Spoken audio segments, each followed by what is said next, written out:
Good afternoon, everybody. My name is Scott Sypkens. I'm the Senior Director for Curriculum Instruction here at the County Office of Education.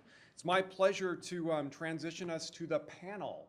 So I'm going to ask panel members to come on up now at this point, and we'll do some introductions. I have to share with you, it was neat that Dr. Ward this morning or this afternoon shared that we're all in this together, because that is the case, and we have a lot to learn from one another. So two of our districts today have volunteered to come and share their progress thus far, and David Plank is going to lead a panel discussion. So I'll let them get situated. So on the panel today, to my right, Dr. Francisco Escobedo from Chula Vista, Superintendent. Next to him is Kelly Land-Demro. She's a resource teacher from Chula Vista.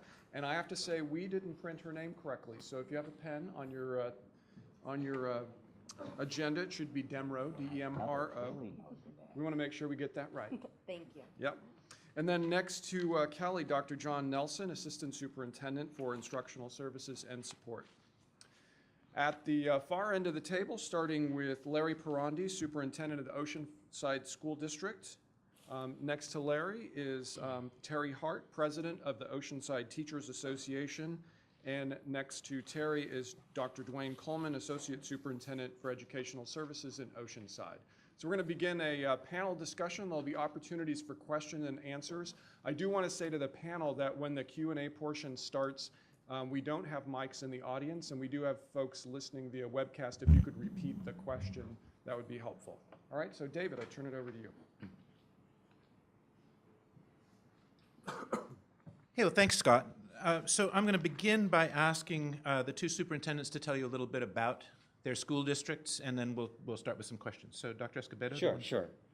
The question was just a description for, on our school districts. Chula Vista is the largest elementary school district in the state. We have about 29,000 students. 52% of our students are free and reduced lunch. About 37% are English learners. We are still growing a clip of 500, 600 students per year. We have right now 45 schools going on to 46 in a couple of years as well. So an amazing school district. We're about 5 minutes from the border of Mexico. And Superintendent Perondi? Thank you. Oceanside, California is the northernmost city in San Diego County. We're a city of about 186,000 people. We also have Camp Pendleton Marine Corps Base, which we have 3 schools on. The Marine Corps and the people that work on Camp Pendleton are a big part of our life. We have about 22,000 kids. We are a multi-ethnic community. We're very proud of that. About 56% Hispanic, about 28% Anglo. Large African American, large Polynesian population. All of our schools but one are Title I. We are not a fast-growing community. We have built out, but there's still infill. We are a community that is regentrifying in many respects with a long and storied tradition in the city of Oceanside. Great, thank you very much.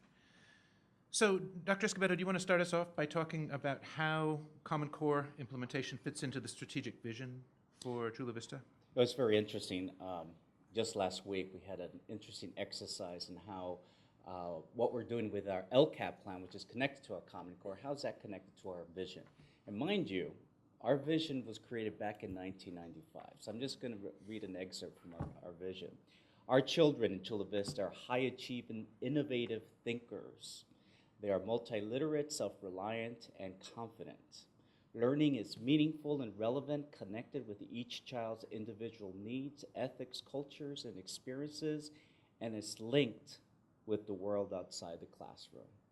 Pretty amazing, pretty prophetic, isn't it? That so many of the words within our vision, again, created back in 1995, not only applicable to then, but even more so now. So as a leadership group, we went through this exercise. We did a closed reading activity and really saw how meaningful and how exciting Common Core is in realizing our vision, in making sure that our kids become very competitive, not only within the state, but throughout the world. Great. Thank you. And Superintendent Perondi? Thank you. The Common Core work for us was embedded several years ago before we called it Common Core, and that had to deal with children in our community who needed to use the depth of knowledge because as language learners progress, just giving them simple tasks is not sufficient for them to meet the workplace needs. And many of our children can, in one language other than English, communicate at home. They can recreate, they can receive their religious support, or they can do commerce in one language other than English. So we are very interested from the get-go, has been part of our plan, to deep knowledge commitment and allowing our children to have as much language as possible. That paves its way strategically for us all the way up through our kids as they exit onto the university level. And we also, within that, have a very strong school-to-career opportunity in our district by being part of a linked learning consortia. So that has really blended itself. And we're committed to this previous to something called Common Core because we felt it was instructionally much more sound than I choose C. Okay. Okay, and as we all know, vision is one thing, and the work in classrooms can be something quite different. And maybe I'll start with Terry. Teachers are the ones who actually have to do the work. How are teachers in Oceanside approaching the challenge of Common Core implementation? Well, teachers are frustrated by trying to implement Common Core right now. What the problem that I'm hearing about is that Common Core standards are just that. They're standards. They're not a curriculum. And so teachers are used to learning standards and implementing those. Teachers are used to writing lesson plans. But teachers are not used to taking the standards, writing the curriculum, and writing the lesson plans all at the same time. So I was really glad to hear you say that this is a 5-year plan. I don't think teachers have heard that. Teachers know that they have 3 years before they have high-stakes testing. So they haven't heard that, oh, this could be a 5-year implementation plan. Mm-hmm. Okay. And Kelly, you want to? Yes, do you mind just repeating the exact question? so I The can make exact, sure no, to I address can't it? repeat the exact question, Okay. but I'll do my best, which Okay. is that we articulate vision at sort of the leadership level of the Yes. district, but the work that goes on in classrooms can be quite different. Yes. And so really I'm asking how teachers in Chula Vista are thinking about the challenge of Common Core implementation. The teachers in Chula Vista definitely, I think, and again, I'm going to speak from my perspective, just so you know, I'm a resource teacher, I'm a literacy coach at a school site. I actually was at a different school last year, and then 2 years ago I was in the classroom. So I've been in a variety of capacities in the last few years as we've been implementing Common Core. So I'll let you know through the work that I've done and the people that I've worked with that. In terms of being in a classroom and what teachers are feeling is definitely, I think teachers are very excited about Common Core. The more we learn about Common Core, the more there really are the connections that are made. Teachers are really starting to see the value, and really, especially this year, we're in our 3rd year, and I'm sure we'll talk about this more, our 3rd year of implementation of Common Core in varying ways. The more we do it, the more teachers are seeing the value in it. We are having ups and downs. Everybody, I'm sure everybody in this room is working in different ways and under different, conditions than we were when we first started, and I think that's a reality for all of us. And there have been ups and downs, but I do think that as we've been working very hard and become really critical consumers and critical evaluators of a lot of the things that were mentioned, curriculum. I loved that somebody mentioned everything right now is labeled with the Common Core star. One of the things that making me the most proud at the school sites and the cohorts that I work with, as well as at the district, is that our teachers are really becoming much more critical in the way that they look at things, and really as their evolution of the understanding of the standards happens, they're really being able to ask those questions and say, you know what, yes, this is what's best for kids, this is, the standard, and then some other things that are quite obviously not that way. So, the implementation timeline and knowing what's happening at different places and knowing that there have certainly been struggles, but we're also continuing to see success and really seeing that transferring into our students. I think is where we are in general That's great. as a And group of teachers. Just a Superintendent quick Perondi? comment. One of the things that Terry and I have talked about is there is two edges to this sword. One of them is every day I turn on my computer, I get an email from a company who's got the solution. It's either to Energy or to Common Core. You know, it just depends. But so one of the things that we have made sure that we've had in the struggle, so to speak, is this conversation that is somewhere between giving them something done and allowing them to have their hands in the work. So I think that's, the more time that we would have, I think the better the blend of that work, where you can have a place to start from, but we really, and I think struggle is not necessarily a bad word. I think that's got a lot of positive to it, that lets you know that our people, our folks in the classroom, those closest to the kids, have a grasp of the work. So we have been in that sort of conversation, and it's a mix of both, but we're still, you know, like you said, the gold seal of approval comes on every email that I get. And can I build on that just Yes, really of course. quickly? Your mentioning of the word struggle, I think we're also really using the dialogue a lot of productive struggle, that we're expecting and Common Core expects the cognitive load to be shifted to students. And as educators in whatever capacity, but especially as teachers, the cognitive load of trying to understand some of these things given the information that we have and really working together collectively is also really happening. So to me, in a classroom, as well as in my current position, it's really about asking those questions and posing that, like when I work in collaboration with teachers, is our struggle being productive and are we seeing the results? So we do feel like we've had some struggles, and I'm sure we'll continue to have them, we all will, but they are being productive, and we're seeing, most importantly, positive changes in our students and the critical thinkers that they're becoming. Great. Okay, Terry, and then I'm going to go to the next question. I think when you listen to the frustration of teachers nationwide, you have to look at how California, with AB 484, has said we're not going to have the California standards test this year. That is doing things better. Certainly, Common Core standards are better than No Child Left Behind. Just one other frustration, I saw that as one of the questions about the detractors, is that the Common Core standards were backward mapped. And there's concern by teachers about them being developmentally appropriate, especially for special education students. When you start with what the end result is and you try to go backwards to the kindergarten level, as the standards do now. Yeah, and that was an explicit intention, so it was baked into the cake. We'll see how it works. So I'm going to address this question to Dr. Nelson first. As Mike Kirst mentioned, the state appropriated $1.25 billion. We all got a share of that for instructional materials, technology, and professional development. How has Chula Vista approached the balance among those three pieces of Common Core implementation? Sure. In Chula Vista, we are receiving $4.6 million to support the Common Core implementation, and we went through a pretty engaging process involving our parents, our teachers, our management teams to look at how can we best utilize those dollars, knowing that there's been no instructional materials for the last 7 years. That's also been obviously a big concern of ours. So as we went through the process, we also looked at technology needs. So what we did, as well as involving everybody in that process, we're taking $1.2 million of it, excuse me, $1.2 million to buy ELA materials in 2015. We're looking at $1.2 million for professional development. And the way that we're taking the professional development is a little different. In our district, we have what's called principal lead cohort groups.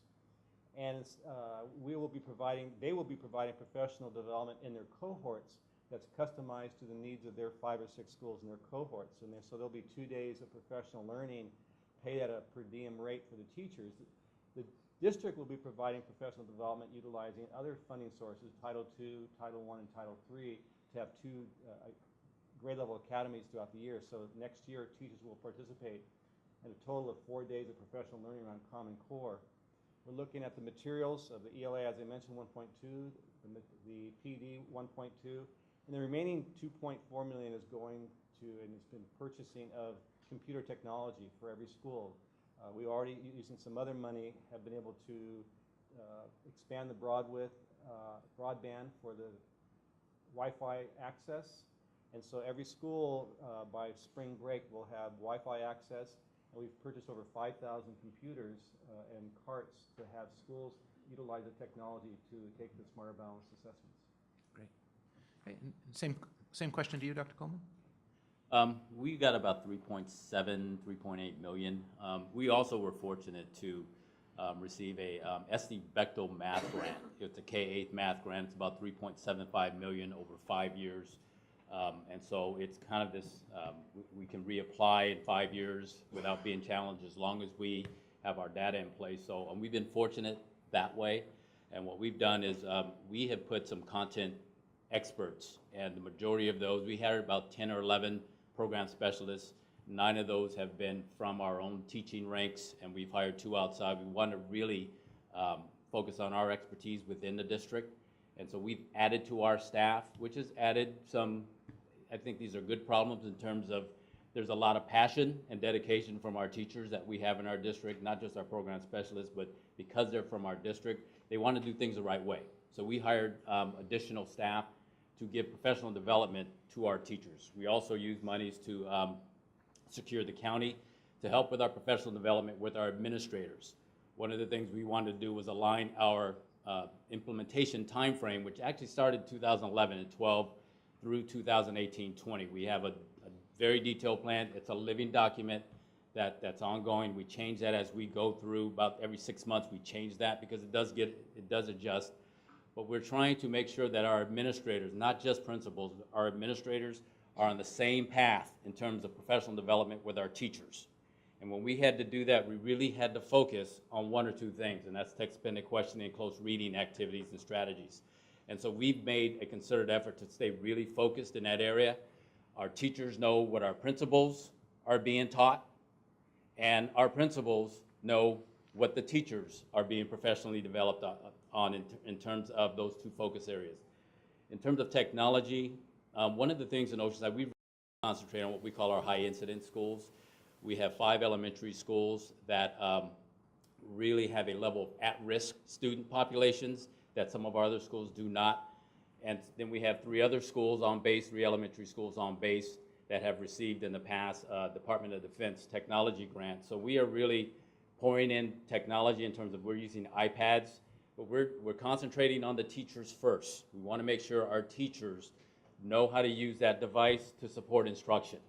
It's really not about the device, but we wanted to make sure our teachers really understood the device and how that can support their instruction.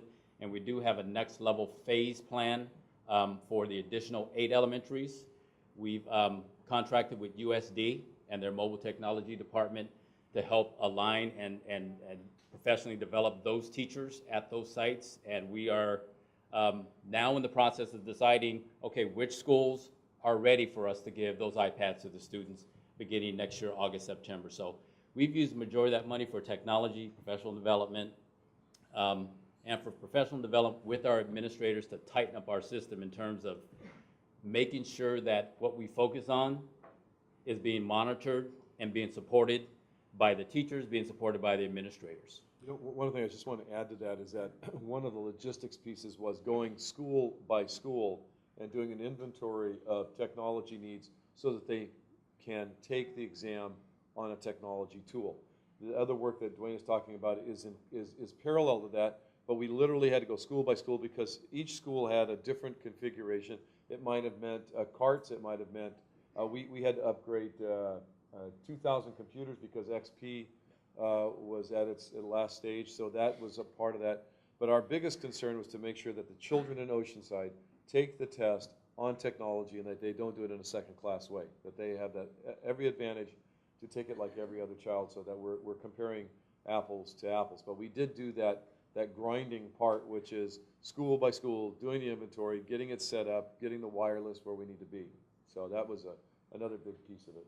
And our parents, I didn't mention our parents, but every school has had, you know, the typical back-to-school nights, but we have also had our separate Common Core information nights. We just had a recent math. We use our folks and county math specialists to deliver a presentation to our parents around the math curriculum as we begin to focus in ELA and math especially.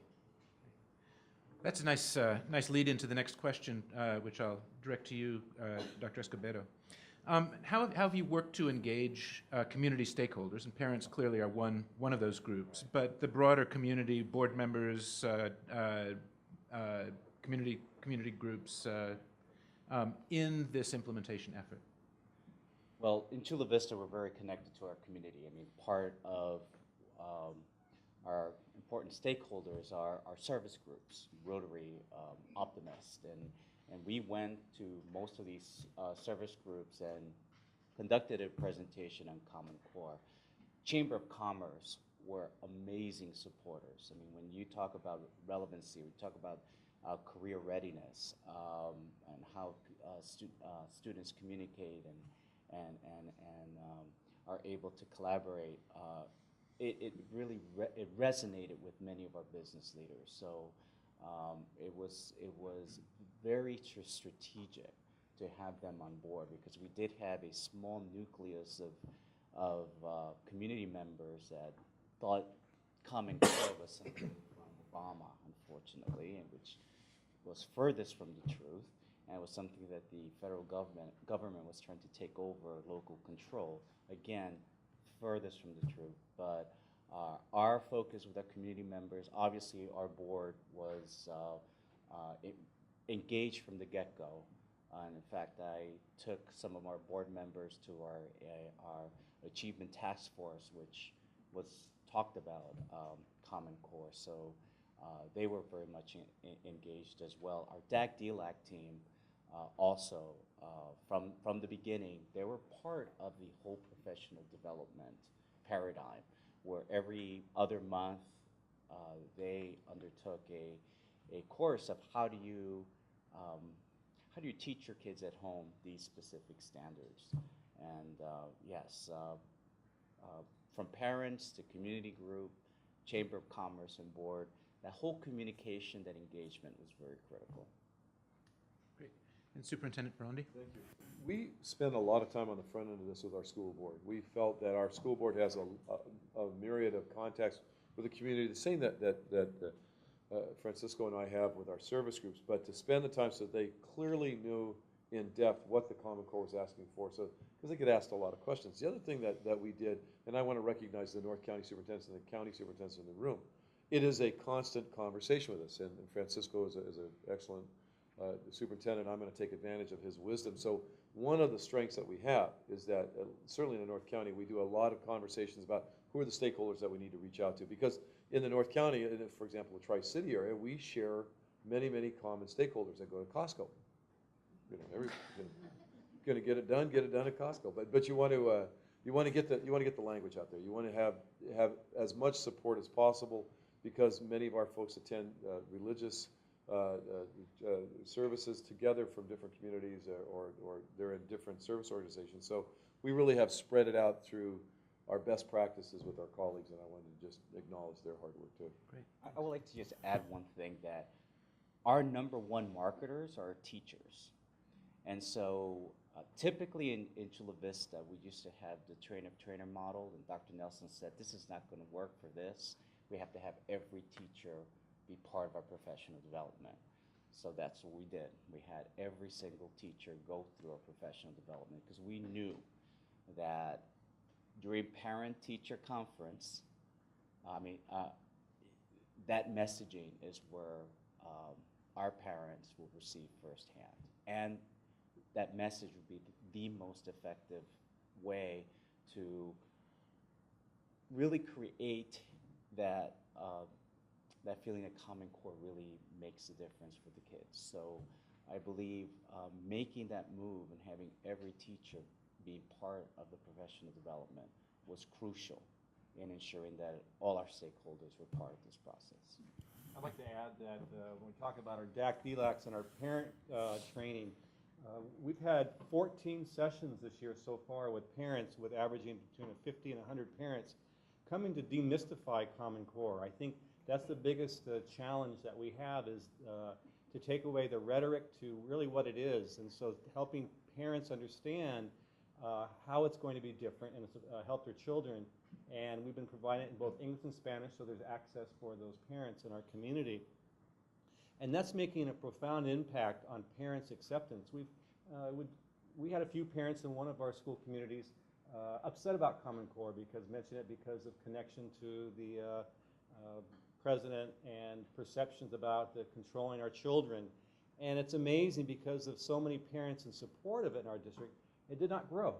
I mean, it really has kept itself to a pretty small group of parents because it's not catching on because of the fact that parents were saying to these few parents that you are misunderstanding what it's all about. So we've been helping our schools by giving them the talking points and the key points that will help demystify this whole issue of Common Core. Dr. Coleman, do you have One of the things I want to mention is kind of piggyback on what Larry and Dr. Nelson and Frankie is saying. It's one of our issues was how are we have teacher work groups, and they're supposed to take that message back out to all the sites. And I remember 2 years ago I was approached by a teacher who's a really good teacher, dedicated teacher, and wanted to know, how can I find more resources? So I know we're going to talk about that. How can I find more resources? And I said, aren't you getting the information coming back? She says, I hear it sometimes, I don't hear it all the time. And so when we went back, I went back to my folks and I asked them, I said, so how do we make sure that that teacher in the far corner of the district hears the same message that a work group member hears, so that they're not asking where do they get resources, or they kind of heard about something. So it really made us focus on making sure that every single teacher gets the same professional development. But on top of that, it goes back to what Terry is saying. Teachers are tired, and you'll hear there's not enough planning time. Principals, administrators are also tired. And so we're really trying to focus on where we can support where that tired is. We're using instructional rounds to make sure that that refinement, people aren't looking for resources when they have that problem of practice that's been developed by a site. And we are seeing a difference between the 8 sites that have gone through instructional rounds versus the sites that have not. You're seeing a refinement and focus on those sites that are going through instructional rounds. And it's actually been something very positive that I'm hearing from teachers. And I think Terry and I have both been in a meeting where instructional rounds really kind of help refine that. But our teachers are tired. Our administrators are tired. We're all tired. We know it's something new, and it's something that we know we have to get through, and we'll make it happen.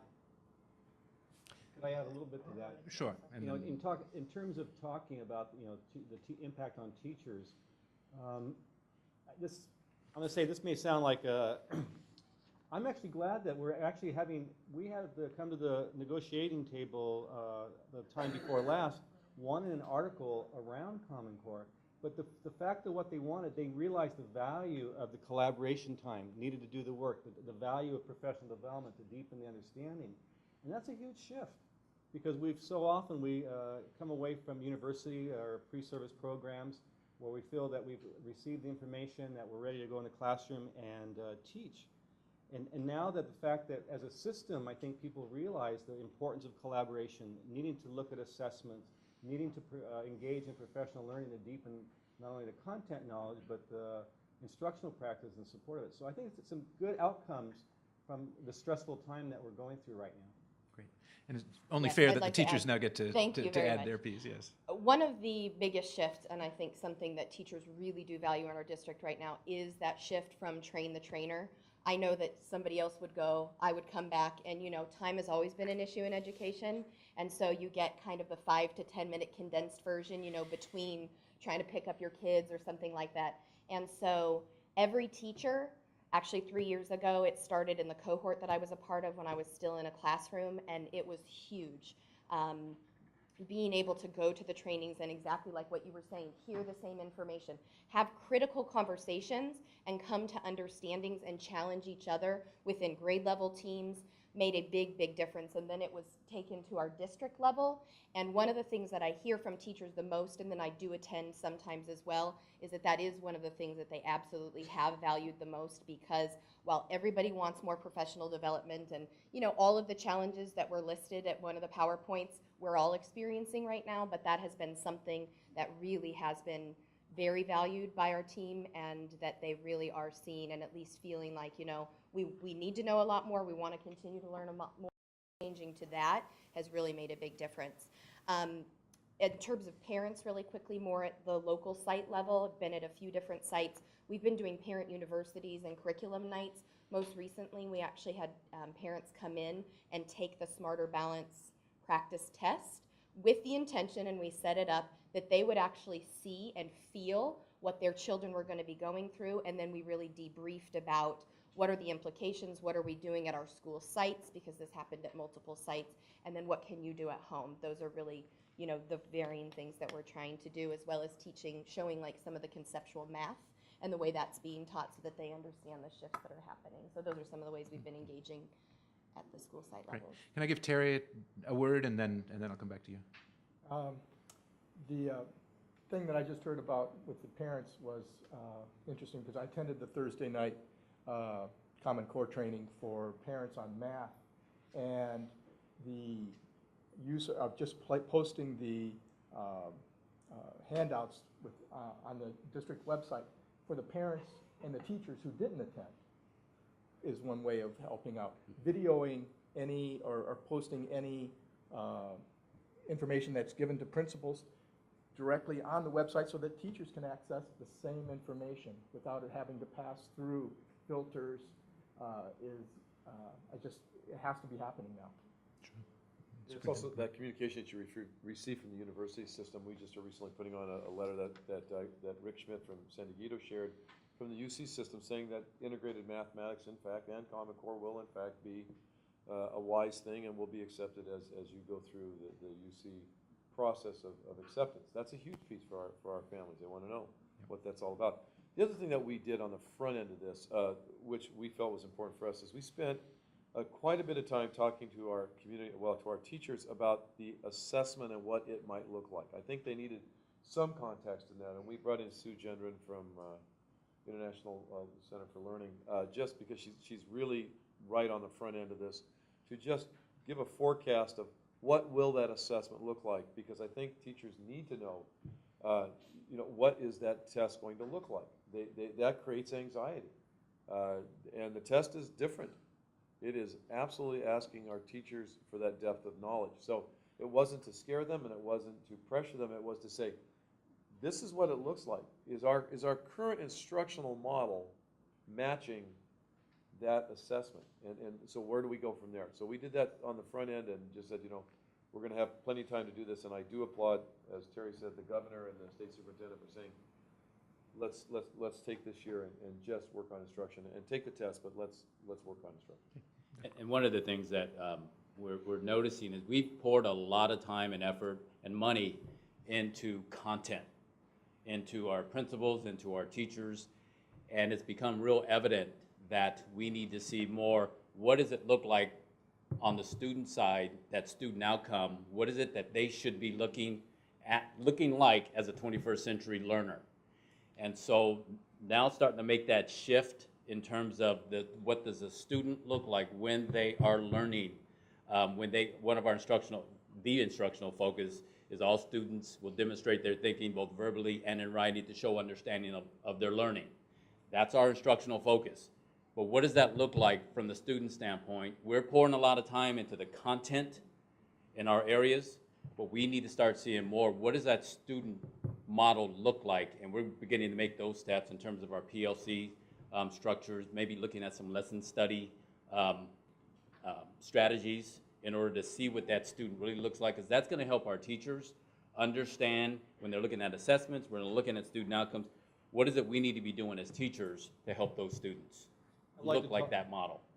Talking about assessments that Larry mentioned about looking at them front head, we took a little different approach in that. In our school district, we've had for the last 15 years what we call local measures assessment, which has been an assessment in reading and math to measure progress towards standards. Well, this past 2 years ago, and let me back up, we've been so successful in our system in the NCLB era. I mean, we look at that as a district, we improved our API over 165 points to 870, and with that success also becomes, there's fear for change. to let go of past practices. And so we became very, very good at choose C for the answers. And so a lever of change in our district is we changed the local measures assessments 2 years ago to be Common Core aligned. And to help our staff, help us understand, and help our students understand what are the expectations based on Common Core. And so, for example, for the reading test, previously with CST, we had 2/3 of our students successful on STAR testing on ELA. Well, when we take this Lexile assessment, the Metametrics Lexile assessment based upon the new expectations for student learning, and it went from 66% down to 32%. In the area of mathematics, 3/4 of our students have been successful on STAR assessments in mathematics, and giving a conceptually based math assessment this past year, we were down into about 42%. And so it's been a good lever of change for us in our district to actually have local assessments to help all of ourselves look at how we improve instruction, because teachers want the best for their kids. And that's been a great way to help that lever of change in terms of to understand we have to change our instructional practice. We have to change how we are approaching our teaching in order for our students to have different outcomes. And so we've used the assessment as a measure of change in our system. Great. Terry? Well, and just another step in alignment is going beyond the assessment. Teachers are concerned about aligning report cards as well, and that's a step we can't forget as we move forward. Hey, Terry, since you raised this issue, at least indirectly, before, I'm going to direct the question to you first. What steps has your district taken to affirmatively address the challenges of English language learners and low-income students as you move forward with Common Core? Well, with the parent workshop that I attended last week, it was held at a school site with translators, with materials presented in both Spanish and English. As far as programs specifically for English language learners, we're starting to address in LCAP, and we have a meeting tomorrow, the priorities that we are going to focus the local control funding formula on. We've had several meetings already to get the input, to get a wide range of places to focus. Some of those are going to definitely be how we target those 5 school sites for help when we write the LCAP plan. Great. And those 5 school sites are really high incidence, those high incidence schools, large population of English learners. And so, one of the goals this year is that we're asking, I'm asking my directors to do is making sure that by the end of 14-15, and maybe some of the districts already have this, but this is something that we don't have, is making sure that we have a reading level for every first grader by the end of the first grade. One of the things that we want to make sure is our primary grades, that is a solid foundation, so our kids are all coming out reading by the end of first grade, and if they're not, what are going to be the next interventions? So by second grade, we have those same numbers. What we want to do is establish a real solid foundation around primary, but it really is going to start at those 5 incident schools, which have a large EL population. Dr. Escobedo, do you want to talk about what's going on in Chula Vista? Sure. When you look at our CST, we've done a great job in narrowing the gap. When we look at our English learners, there's a 7% difference between our English learners in math and our all students. In ELA, it's about 12%. So that is quite outstanding, knowing that most of the state is 20% and above. Although when we look at the local measures, that gap definitely widens. And the impact of academic language, oral language development is huge. Writing skills, even more so. So we're seeing the necessity of how do we teach our English learners in a way that we enhance the cognitive impact, where they're actually utilizing these academic words in their conversation as well as in their writing, when they're dissecting not only fiction, but also nonfiction reading. So it definitely is a huge focus for our district, especially with such high numbers of English learners in our district. Kelly, you may have some more. I think in terms also of, something that's been a real benefit, we do have a high percentage of English learners in our district. And our district is very clearly focused on closing the achievement gap and has been for many years, which is why there tends to be a smaller percentage than perhaps exists at the district level, or not at the district level, at the state level. But instructionally, some of the conversations that it's really pushing, because we've had that lens for a long time, is yes, there are, because the rigor of Common Core is above the rigor of the California standards and where we've been, we continue to ask those critical questions. And some of the things that we've been noticing is that some things, they're not new, but they're best practices for English learners, like GLAD. We've gone through recently and been offering teachers GLAD trainings after school in order to have a refresher on some of those things. A few years ago, a lot of people received that training, and now it's being done with Common Core because even GLAD has updated their program. I've been at those at both the primary and the upper grade, and the conversations have been great in seeing how teachers have been applying that. Also, things like modeling.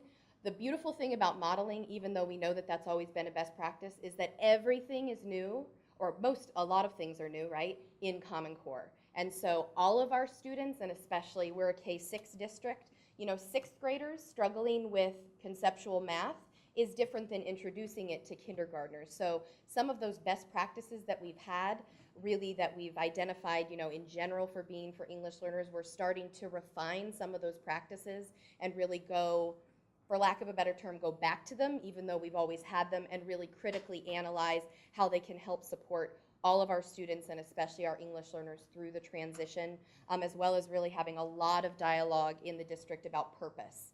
In trying to understand the standards, a lot of it is, why does it, how, as a student, what outcome are they going to have? Why should they understand this concept? And that's really been building purpose. We've done a lot of work in our district on purpose, but again, it's bringing back and really having more critical dialogue about those things that in the end absolutely continue to develop and support English learners, but really are helping all of our students and teachers, through the transition. So those are some of the things that instructionally we've been doing.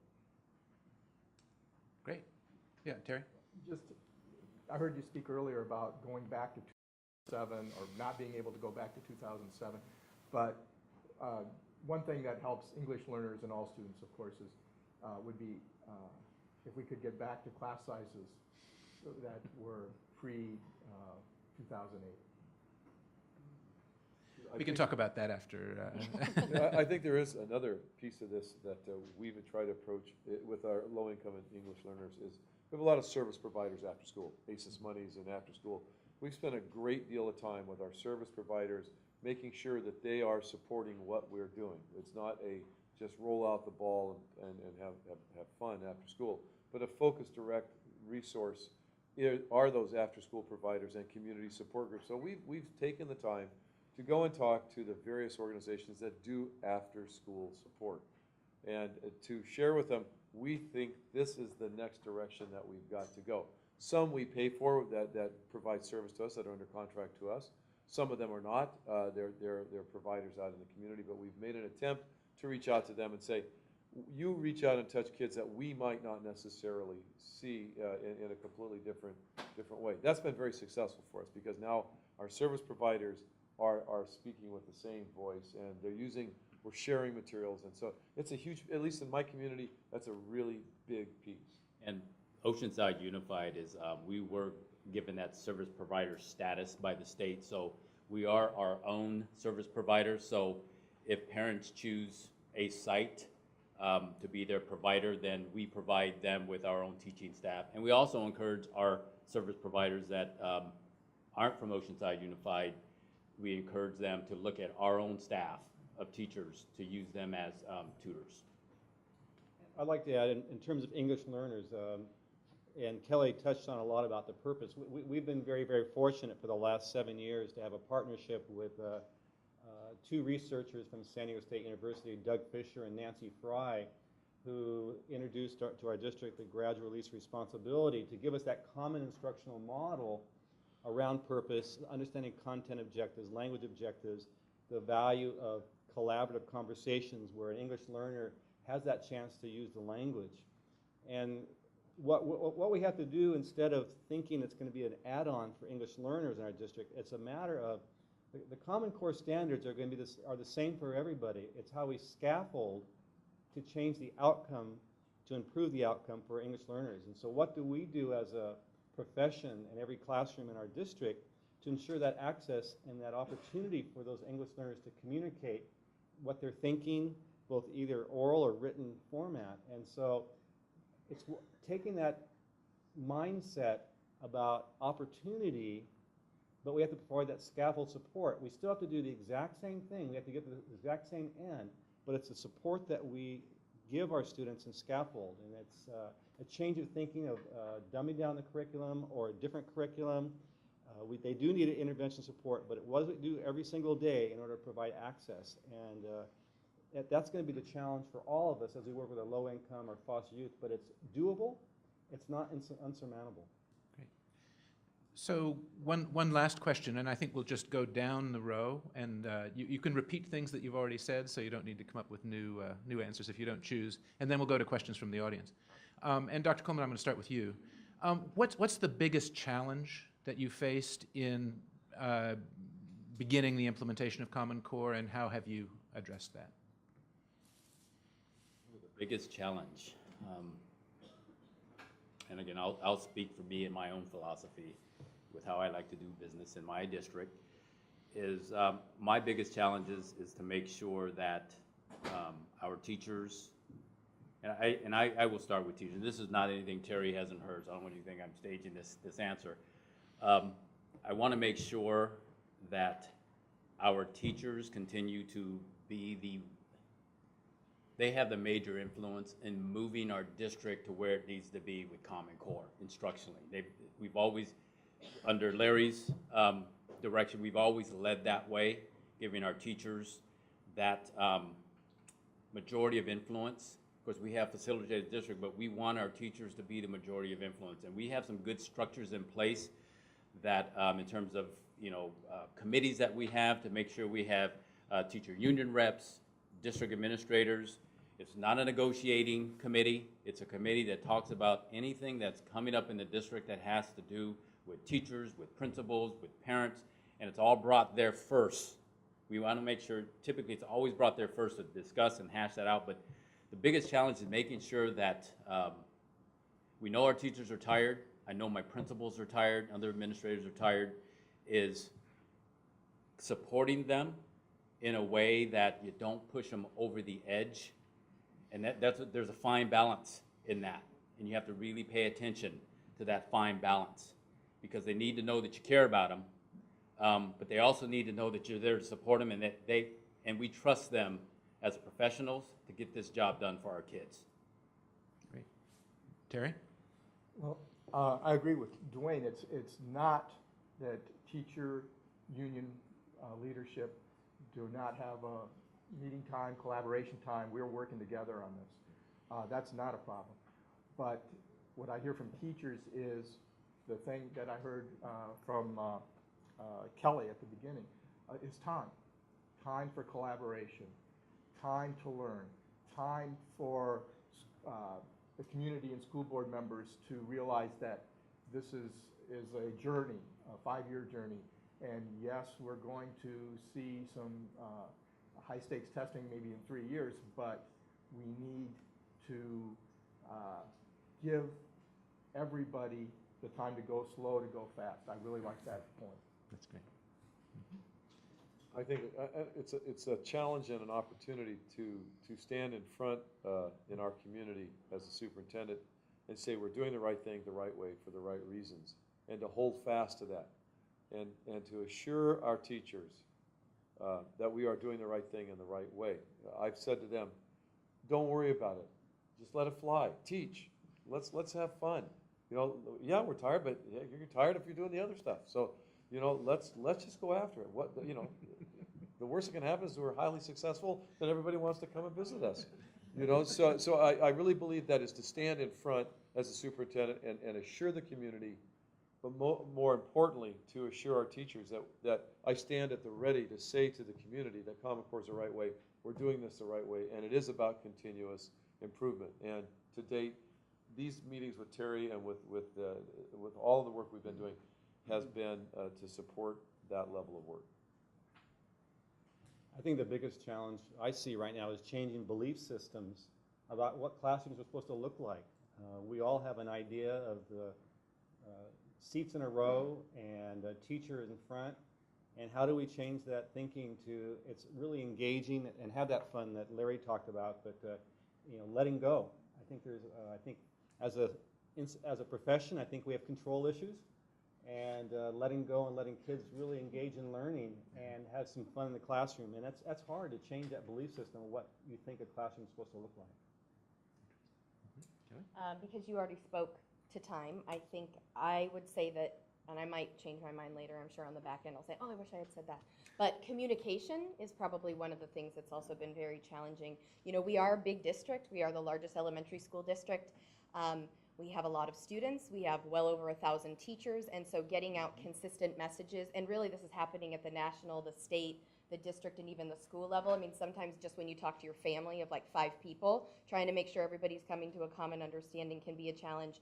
So getting that consistent message out there, because it's amazing sometimes what teachers will come back, or you know, many other parties, and have different understandings of things. So we use a term that's called current best thinking. We're all adjusting our understanding of things as things roll out. You know, I mean, we didn't know at the beginning of the year that we were taking the Smarter Balance assessments, even under the conditions in which we will. So as they come out, there's kind of that natural, like, oh my goodness, what are we gonna do? And then it's been like, okay, current best thinking is this is what we need to do. We're gonna learn, we're gonna reflect, we're gonna continue to improve. And so really, and we already spoke to it, but we call them academies. The academies, which have been the trainings for the teachers, that really has helped with some of this communication, because people in that way are getting it, the same message. And so just trying to find more ways like that for such a big district in particular, try and get out common messages so that we can, you know, have positive effects for our students. And last word to you. Sure. Our number one challenge, I believe, is the courage to change in the face of past success. And it takes a lot of courage, right? Everything is working great. Less change right now. So I think that was a huge shift, especially, again, we have a large system, very decentralized. We see our principals as, they're the CEO of that school. They call the shots. And then trying to say, yes, you call the shots, but we all have to be on the same page here with Common Core standards.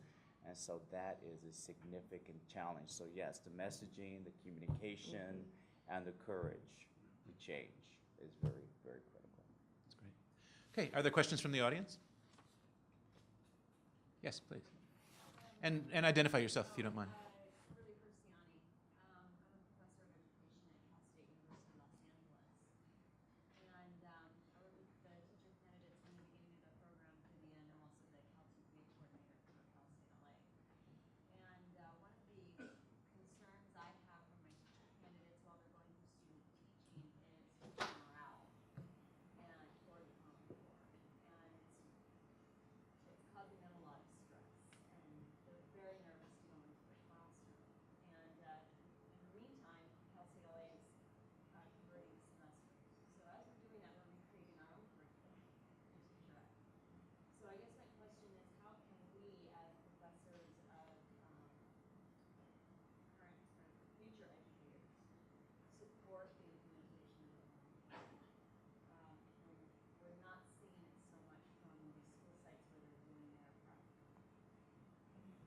Change them from the school side. No. Just, if I may, I'll just repeat the question and then we'll open it up. Yeah, go ahead. Yeah, so the question was, how can we as a faculty of education at Cal State LA prepare our candidate teachers for the Common Core when they're not necessarily seeing Common Core in practice in the sites where they're learning to teach? Yeah, I'm just kidding. I mean, you have commitments, but I would say to to say to those cadet teachers or those new teachers, keep the faith. This is a long-term commitment, as Terry had said. We're committed in the long term for professional development, and districts are going to have to align this work. Those who may be naysayers are going to have to align their work. They may not want to, but they're going to have to. There will be a point where there is accountability for this instructional accountability. I'm not talking about the test piece. I'm talking about the instructional accountability piece that will be demanded of our teachers. I think it's having your folks ask us, talk to a multiple of districts and seek other opinion. You know, I don't think there's a district in here that won't talk to a new student teacher and try to encourage them. There are just lots of resources. And I would say that, especially at this stage of the game, where teachers, again, they're getting content poured into them. And they're still making, even those experienced teachers are still making that shift to a Common Core type lesson or delivery. And so by not seeing the example of the perfect Common Core lesson, I'm not sure I've seen a lot of those, but I would say that we are moving towards that. So I would say don't get discouraged, but I know that for our new teacher candidates, because we're going to have some openings this year, I want to make sure that they understand how to use technology to support the instruction. I want to make sure they understand, they can verbalize, articulate what Common Core is, what it isn't, and explain to me what some of those instructional shifts are. What are the differences? And if need be, we'd like to see kind of a mock lesson based on what they know, because you're not going to see a whole lot right now. Teachers are still getting their hands dirty and moving through this transition. I would expect that in 3 or 4 years, you should be seeing that. But this is really early in the game, and so I would let them, don't get too discouraged. But you know, we're accepting all good candidates. They can come on Oceanside. I would have to say be strategic, place those teachers with the district's what I call A players. And we work with San Diego State, and we place student teachers with the best teachers in our district. So, so that's a suggestion. Sorry, if I can interrupt, and then I'll come to you. As someone who's worked in schools of education my entire career, what Dr. Escobedo referred to as the courage to change is not in abundant supply, usually among teacher education faculty. You know, we've been talking for decades about how do we co-construct teacher preparation with school districts. This is really the moment to do that, because the districts themselves are in the process of constructing curriculum and revising practice. It's a great opportunity for joint learning, but we have to have the courage to give up the control that we have in the university and enter into genuine communication with school districts. I think there were two issues. One is not maybe the university itself in your instructional practice, but those that you're sending them to. That's probably the more difficult of the two. If at a university we're not getting what we want, we choose not to take your product. Every superintendent in this room is going to say, if it's not working, thank you for sharing, but we just are not interested in your students. That sends a real quick message to the institution that what you're doing isn't aligning. But that receptive teacher, you know, one of the things that we talked about is that we have a generation of teachers who have taught under the NCLB imperative. And we're retraining all of them to think differently. And so I can understand it. They're waiting for the other slap.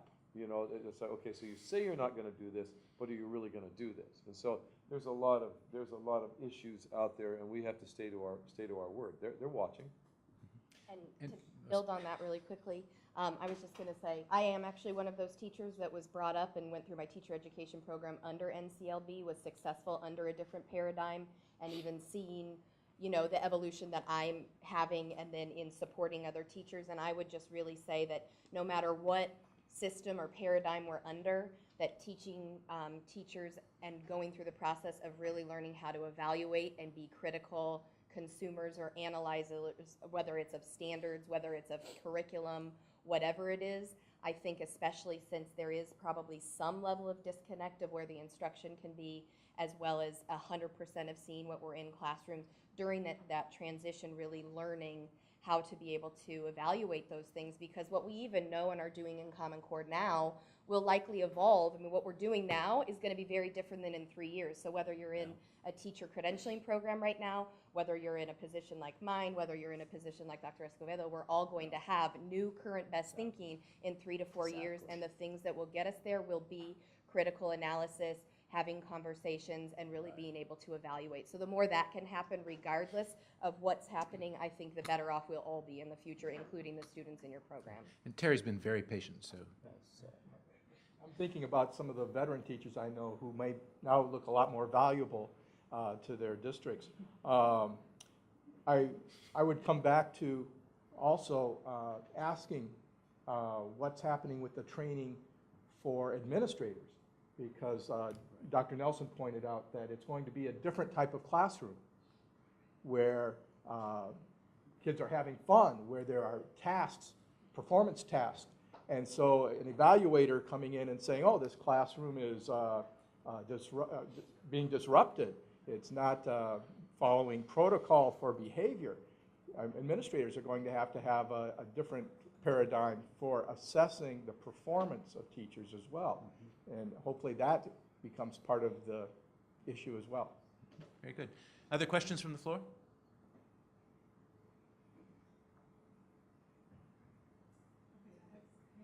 Yes, please.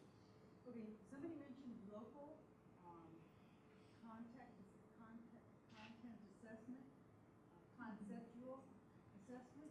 Are you creating your own? If I can repeat the question. The question is, someone mentioned local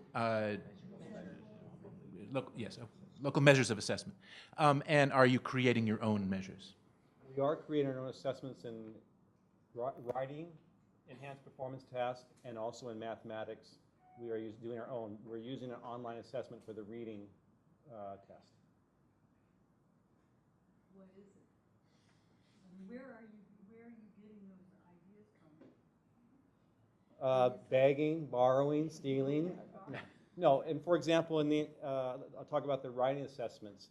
When we started 3 years ago, changing the writing assessment to the new text type, we had a very general understanding, and we're evolving over time. It was an opinion piece, a little bit of argument for 6th grade, but it was strictly an opinion piece. Then the next year we added on to, now they had to read something and view something with multimedia.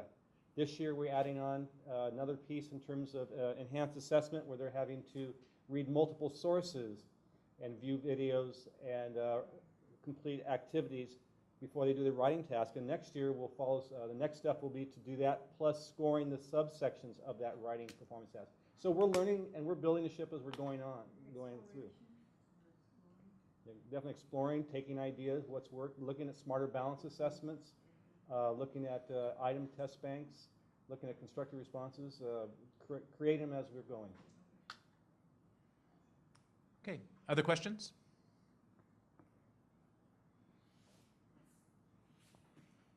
I got a million questions, but I'd prefer to have questions from you all if they haven't answered them all for you. Yes, please. I'm curious to hear about, is there anything specifically being done to address student fatigue? I've heard about administrative fatigue, teacher fatigue, of course. We're getting our hands dirty still, and so I imagine there's some students who probably feel like, is this the same as the last paradigm shift or last thing you brought into our classroom? Where I'm going to be left out in 5 years, it'll be great, but right now, I'm feeling kind of like I'm going to be left out. I think students like to be engaged. I'm from the old school, where we did a lot of different things to engage kids. Kids rise to the challenge. I don't think they're fatigued. I think they want to learn. I think they want to be excited about their learning. They want to grapple and wrestle with concept. They want to have multiple opportunities to show their learning. I think if you continue to coach them up, teach them up, they respond to that. School's tiring, don't get me wrong, but I personally don't see it as a student issue. I think it is about student engagement. I think Common Core is about that depth of knowledge where kids can feel good and do some exploration on their own, especially when you have the technology piece to it where kids can go farther, faster, deeper. One man's opinion. I think that what you're going, Oh, yes, okay, so the question was, we talked about teacher fatigue and administrative fatigue, but aren't the students fatigued, and aren't the students worried about sort of a long-term implementation process where they may get lost in the shuffle? I would say it's probably not so much student fatigue that I worry about. We were one of the districts that we volunteered to pilot the SBAC, and we had a couple grade levels, and particularly one middle school reported that kids were frustrated because that type of assessment was very unfamiliar with them, and some kids were in tears because they were frustrated. So I would say it wasn't so much fatigue that I'm hearing with students, but I think as we begin to move into some of these assessments, I think we need to really watch, continue to communicate with parents what those differences are going to be, and really watch our students, because that's where you're really going to see a shift in that emotion in terms of some of those kids, especially who are used to, they know that algorithm, but do they know conceptually how to figure that out? Can they conceptually explain that algorithm that they just were able to answer? So that's going to be a shift for students when we really begin to dive into the assessments across the board. So I haven't seen any student fatigue as of yet, but I'm really embracing for my students and some of the emotions and maybe frustrations that may come out when they begin taking those assessments. Fatigue may have been the wrong word. I appreciate your twist on it. That's exactly what I was thinking. And I think two things that I'd like to add to it is some of the things, again, we're an elementary school district, generalizing, of course, because we are very diverse, and so are the teachers and the way that we've taught, but is, under No Child Left Behind in general, some of the content areas like science and social studies and history kind of fell more to the wayside, and we're really seeing that come back, and that is really engaging students. Like, students are very, very motivated to learn that. We haven't obviously, like in 7th through 12th grade, have those content-specific things, and so the integration we've really been focused on, and our writing local measure assessments are integrated with history and social studies, and then language arts as well together. And so some of those content areas, even though, yes, we're getting into more complex texts, but students are in general so excited and engaged in learning the content that they will struggle more, in the same way that when I'm excited about something, I will struggle more in order to learn it. So, it's a transition for them for sure. I think we're also seeing that, again, we're at differing levels. We're in our 3rd year of Common Core implementation. And as teacher confidence and understanding happens, that also gets passed on to students. That what we feel confident about as teachers, our students tend to feel more confident about as well, because we can also pass on, our own anxiety, but we pass on our own confidence. So we're seeing that as we're developing more and more understanding, and of course, like everybody else, we still have further to go with it. The more we understand, the more confident we are. That's also transferring to students, and then students are more motivated to engage in that work. So again, I don't know that we're at a level of fatigue, but it's certainly a shift, but it's also being balanced with some level of higher engagement in some of the things by bringing, additional things into the classroom. So. Great. Yes, please. Here's a question for the Oceanside or Dr. Coleman. You mentioned that you have 5 schools in Oceanside that they're in the low income English learners, discipline. And with the Common Core, what are your concerns to meeting the needs of the students, especially after, I'm not sure exactly those 5 schools, if they're K through 5th, they're the middle school or the high school. But how are you going to be able to attract the students as they go from the K through 5th into the middle school? And we know that a lot of times those students are 3 grade levels behind. And with the Common Core, it's a new thing, and I know it's not coming with a little magic wand, and it's like you said, that the teachers are tired. And I understand that, because those teachers that have those students have to work 3 times harder, and at one point they get burned out. So what is the focus on those 5 schools, and if you can share with me exactly, are they K through 5th, the middle school, or the high school, and hopefully these kids can stay in the high school to graduate, but what are the things that you're going to try to do with these 5 schools? Well, Hey, if I can repeat the question, just the presenters from Oceanside talked about 5 schools where they have particular problems with English language learners and low-income students who are not necessarily able to keep up with the academic expectations of the district. And what are you doing specifically for those 5 schools? Can you tell us, are they elementaries, are they middle schools, are they high schools? And what will you do to ensure that the children coming out of those elementary schools graduate from high school? These are 5 elementary schools, and I talked about the primary focus, and that's not to say that we're not going to focus on primary in all of the other 16 elementary schools. But if we need to have additional intervention teachers there at those 5 incident schools and high incident schools, then we've already put that in place to lower those class sizes. But in terms of tracking them, using our benchmark data that we have in place, and that's also being adjusted because of the Common Core assessments, tracking data that way, that we also track data with all of our students. But one of the things that we are making sure that the primary grades, for instance, the kindergarten, actually we say pre-K 12. So our preschool students moving through our system, we want to make sure as those preschool students move through our system, we have addressed their primary, at that primary level, their reading, their writing, and we move those kids through as they become 2nd, 3rd, 4th. Our hope is making sure that our intervention and our at-risk student population begins to be lowered. Doesn't say that we're not going to be focusing on our current middle and current high schools in terms, but they're not our 5 incidents, but we're still going to give that same focus across. But same assessments, we're going to use those, possibly different strategies. The other thing I'm not as worried about, and this is just my own, again, personal feeling, I talked about the algorithms. When I've taught at a high incident school myself, and when I've been a principal at a high incident school, what I have noticed, and I've also taught and been a principal at in a district that was high socioeconomic. And what I saw was algorithmically, if that's a word, kids can get that algorithm and they can memorize those algorithms and come out with an answer.